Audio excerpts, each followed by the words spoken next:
కృష్ణ గారు వాళ్ళ నాన్నగారు అంటే నాకు చాలా అభిమానం.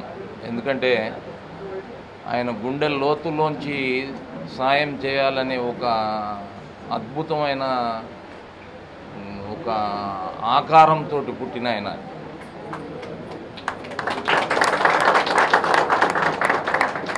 వేల మందికి విద్యాదానం చేస్తాడు ఆయన. వేల మంది. నేను 100లో చేస్తే ఆయన వేల మందికి విద్యాదానం చేస్తాడు. అలాంటి కడుపున పుట్టిన నేను ఇందాక వస్తూ చెప్పా కృష్ణప్రసాద్, మనం చనిపోయినాక బతకాలి, బతికుండగా బతకటం కాదు.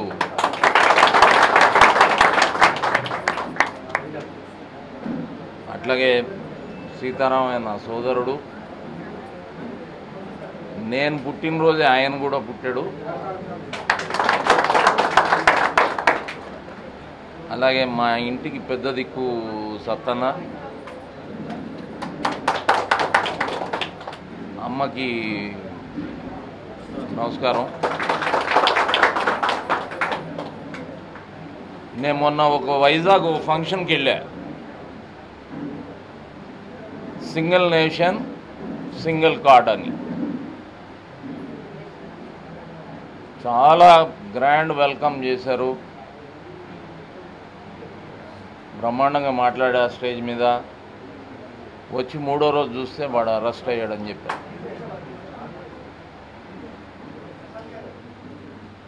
కానీ మా సీతారామయ్య ఎవరినన్నా రికమెండ్ చేస్తే బంగారం అయితేనే నా దగ్గరికి తీసుకొస్తాడు.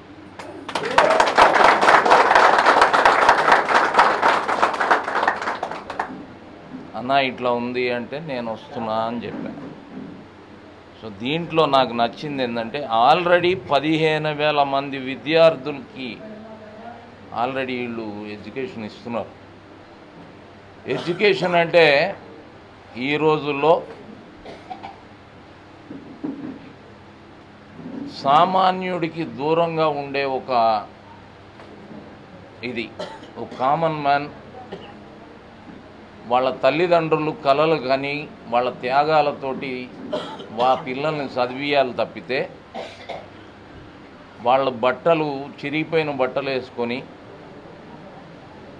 పిల్లలకి బట్టలు కుట్టిస్తారు.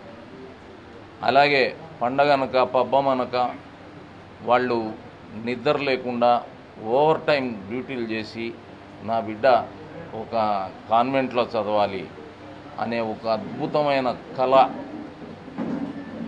ఎందుకంటే అతనికి దూరంగా ఉండింది అతను చదువుకున్నప్పుడు. సో అట్లాంటి విద్యార్థుల్ని వీళ్ళు తీర్చిదిద్దే ఒక అద్భుతమైన ఒక ఇన్స్టిట్యూట్ జావా.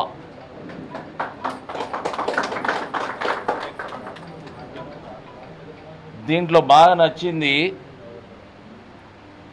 నకిలీ విద్య. అన్నీ పొల్యూట్ అయిపోయినాయి.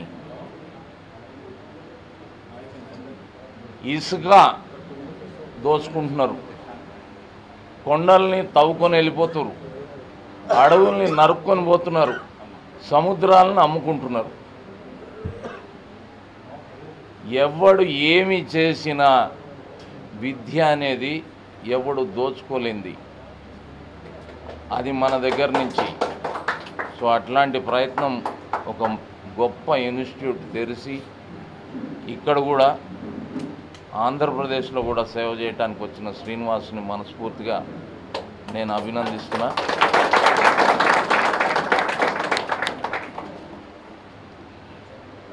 నేను ఎప్పుడు ఒకటే నమ్ముతా, నీతి నిజాయితీ. నీతి నిజాయితీ ఒకటే జననం, ఒకటే మరణం, ఒకటే గమనం, ఒకటే పయనం. గెలుపు కొరకే బతుకు, బతుకు కొరకే గెలుపు. గెలవటం కోసమే బతకాలి మనం జీవితంలో. అలా ఈ ఇన్స్టిట్యూట్లో వచ్చే ప్రతి స్టూడెంట్కి నేను ఇచ్చే సందేశం, నేను అట్లా గెలిచా, గెలవటం కోసమే బతికా.